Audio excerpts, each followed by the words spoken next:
গ্রামীণ আবাস যোজনা আমাদের সরকারের সময় আমরা প্রায় 47 লক্ষ বাড়ি দিয়েছি। তারপরে গত বছর এই শেষ হলো, আমরা 12 লক্ষ নতুন বাড়ি আবার দিয়েছি। আগামী ডিসেম্বর মাসে আরও 16 লক্ষ লোকের বাড়ির লিস্ট আছে। যাদের লিস্ট আছে তারা ডিসেম্বর মাসে অর্ধেক বাড়ির টাকা পাবেন, আবার মে মাসে বাদবাকিটা পেয়ে যাবেন। তাহলে কত হলো? আরও 16 লক্ষ হয়ে গেল। তারপরে যারা পড়ে থাকবেন তাদের লিস্ট রেখে দেবো, আস্তে আস্তে 6 মাস পর পর লিস্ট দেখে দেখে করে দেবো। চিন্তা করবেন না, কেউ বাকি থাকবেন না বাংলায়। অন্তত 1.5-2 কোটি মানুষের এরকম অবস্থা আছে। কিন্তু মনে রাখবেন, অলরেডি 47, 12 প্লাস 16, 16 আর 12 28, 28 আর 47 কত হয়? 28, 40, 68, 68 আর সাথে কত হলো মেয়েরা? 75 লক্ষ অলরেডি করার ব্যবস্থা হয়েছে।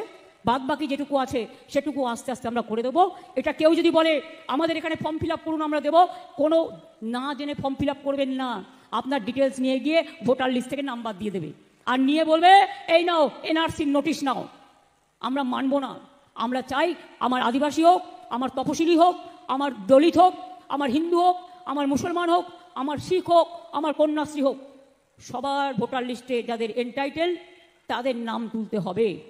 পরিকল্পনা আছে সেন্ট্রাল গভর্নমেন্টের। আমি সরি, আমার বলা উচিত কিনা আমি জানি না, কিন্তু এত মানুষ আছেন জেনে রাখুন।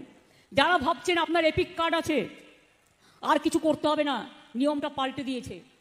নতুন করে আবার নাম তোলার চক্রান্ত চলছে। ভোটার লিস্টে নাম আছে কিনা আগের লিস্ট দেখলে হবে না, নতুনভাবে গিয়ে ক্রস চেক করতে হবে। আর যাদের এখন 2002 সালের আগে জন্ম হয়েছে, 2002 সাল পর্যন্ত বলছে তাদের বাবা মায়ের বার্থ সার্টিফিকেট লাগবে। যারা আমার কন্যাশ্রীর মেয়েরা আছে জেনে রাখুন, 2013 সাল থেকে এটা আমার মাথায় এসছিল। তারপরেই কন্যাশ্রী ইউনাইটেড নেশনসের পাবলিক অ্যাওয়ার্ড ফার্স্ট প্রাইজ পেয়েছিল। তখন শুধু স্কুলে ছিল। তারপরে বাবা মায়েদের অনুরোধ করেছিলাম মেয়েদের বিয়ের জন্য তাড়াতাড়ি প্রেশার দেবেন না, ওদের পড়তে দিন, ওদের বড় হতে দিন, ওদের শিখতে দিন। মনে রাখবেন, ইউনাইটেড নেশনসের পাবলিক প্রোগ্রামের ফার্স্ট অ্যাওয়ার্ড কন্যাশ্রীর মেয়েরা পেয়েছিল। কন্যাশ্রী প্রোগ্রাম আমি সবাইকে আবার মনে করে দিয়ে সবাইকে অভিনন্দন জানাচ্ছি। আমার তপশিলি আদিবাসী ভাই বোনেরা তারা পায় শিক্ষাশ্রী, যারা ওবিসি মেধাশ্রী, এবং সংখ্যালঘুরা পায় ঐক্যশ্রী স্কলারশিপ। এছাড়াও 10 লাখ টাকা করে স্মার্ট কার্ড করে দেওয়া হয়েছে। আর কন্যাশ্রী তো phase 1 school, phase 2 college, phase 3 university পর্যন্ত করে দেওয়া হয়েছে। তারপর 10 লক্ষ টাকার স্মার্ট কার্ড করে দেওয়া হয়েছে। যদি কেউ ইঞ্জিনিয়ার হতে চায়, কেউ ডাক্তার হতে চায়, কেউ পাইলট হতে চায়, তাদের যাতে বাবা মার উপরে প্রেশার না পড়ে সেই জন্য এগুলো সরকারি স্কিম। শিক্ষাশ্রী যারা আছেন, তপশিলি বন্ধুরা, আদিবাসী বন্ধুরা, আপনারাও কিন্তু 20 লক্ষ টাকা করে পেতে পারেন বাইরে আপনাদের ভবিষ্যৎ তৈরি করবার জন্য। আপনার এডুকেশন শেষ হওয়ার পরে বাইরে এডুকেশন করতে গেলেও যেমন সবার জন্য 10 লক্ষ টাকা করে স্মার্ট কার্ড জেনারেল আমি করে দিয়েছি। লক্ষ্মীর ভাণ্ডারে মা লক্ষ্মীরা যারা আছেন রুখে দাঁড়াবেন।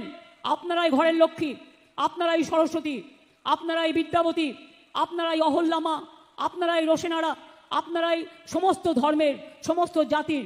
কেউ বীরবাহা, কেউ হাসদা, কেউ টুডু, কেউ সোরেন, কেউ মান্ডি, কেউ দাস, কেউ মতুয়া, কেউ রাজবংশী, কেউ তপশিলি, কেউ আদিবাসী, কেউ সাধারণ কাস্ট, সবাই কিন্তু আমরা এক। এটা মাথায় রাখতে হবে এবং মাথায় রেখে আগামী দিন ঐক্যবদ্ধ জোটবদ্ধভাবে বাংলার মাটি, বাংলার সম্মান, বাংলার মায়েদের সম্মান, বাংলার বোনেদের সম্মান, বাংলার ভাইদের সম্মান বাঁচাতে হবে। এই ভিডিওটা যদি তোমাদের ভালো লাগে তো ভিডিওতে লাইক কমেন্ট করে দেবে। আর এই চ্যানেলটা আমরা নতুন চালু করেছি, তো চ্যানেলটা যাতে বড় করে উঠাতে পারি তাই জন্য তোমরা চ্যানেলটাকে সাবস্ক্রাইব করে দাও। দেখা হচ্ছে পরের ভিডিওতে। টাটা।